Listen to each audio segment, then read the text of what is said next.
Olá, queridos amigos e amigas do Estudo Espírita, sejam muito bem-vindos ao nosso encontro com a Revista Espírita, a edição de abril de 1859. Este material foi preparado com muito carinho, viu? Especialmente para ajudar no estudo e na resposta do quiz. Hoje, a gente vai refletir sobre um tema que é, muito interessante e super prático: os sonâmbulos assalariados. O que a revista nos convida a fazer aqui é pensar sobre ética, sobre seriedade e, claro, sobre os riscos da exploração. Mas o mais importante é que ela nos orienta sobre como manter a nossa fé raciocinada, sabe? Na hora de lidar com fenômenos e até serviços ligados ao sonambulismo. O objetivo aqui não é sair condenando ninguém, mas sim compreender os riscos e os critérios de segurança que Kardec nos apresentou. Então, vamos mergulhar juntos nessa reflexão. Bom, para começar, a primeira coisa que a gente precisa ter bem clara é uma distinção que o artigo faz logo de cara. De um lado, o sonâmbulo, que age por si mesmo. É o seu próprio espírito que se desprende e consegue ver. Do outro lado, o médium, que, no sentido que se usava na época, é um instrumento, alguém que recebe comunicações de outros espíritos. Essa diferença, gente, é o nosso ponto de partida para toda a análise que vem pela frente. E aí a gente chega na pergunta que é o coração desse artigo, né? Será que o fato de receber um pagamento por essa faculdade, será que isso interfere na clareza, na lucidez do sonâmbulo? É justamente isso que Kardec se propõe a investigar, sempre com aquela lógica e aquele bom senso que são tão característicos dele. A partir dessa questão principal, o artigo começa a analisar os desafios éticos. Porque, pensem bem, não se trata de uma simples transação comercial, a gente está falando de uma faculdade da alma. E quando o interesse material entra nessa equação, ele pode trazer consequências morais bem complexas. E a preocupação é muito direta, como está escrito na Revista Espírita de abril de 1859. Como a lucidez é por vezes variável, pergunta-se se o interesse de lucro não poderia induzir o sonâmbulo a fingir essa lucidez mesmo quando ela lhe faltasse. Essa citação, ela já revela o centro da preocupação, o risco da fraude. A honestidade da pessoa é colocada à prova quando o dinheiro entra em jogo. O artigo, então, detalha esses riscos. O principal, como a gente acabou de ver, é a tentação de fingir, de simular a lucidez para não perder o palhamento, né? E isso, claro, leva a uma quebra de lealdade, a um abuso da confiança de quem está ali buscando ajuda e acaba criando uma dificuldade enorme para a gente separar o que é um fenômeno verdadeiro de uma simples encenação. A seriedade de tudo fica bem comprometida.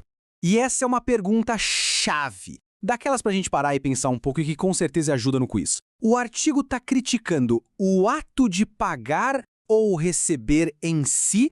Ou será que a preocupação maior é com a deformação moral que o interesse exagerado pelo dinheiro pode causar? A análise do Kardec nos leva a crer que o foco está todo aí, nas consequências para o caráter e para a honestidade.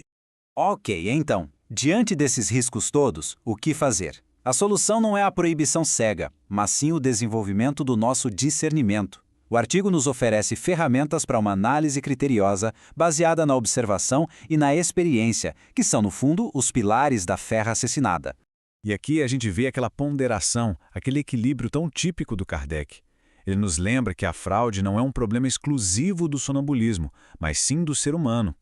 O engano, a má-fé, isso pode existir em qualquer atividade, seja ela remunerada ou não. Portanto, a nossa vigilância precisa ser constante em todas as situações.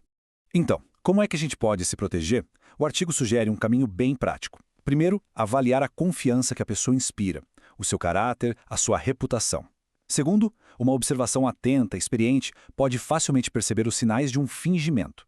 E por fim, a experiência que a gente vai acumulando se torna o nosso melhor guia para separar o joio do trigo.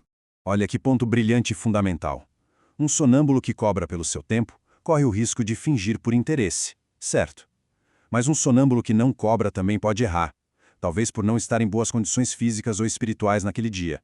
A conclusão é bem clara: a infalibilidade não existe em nenhum dos casos. O erro é sempre uma possibilidade. Bom, vamos agora juntar as peças, sintetizar o que a gente aprendeu, reunindo os pontos mais importantes para fechar nosso raciocínio e, claro, nos prepararmos para o quiz. Qual é a grande lição que este artigo de 1859 nos deixa?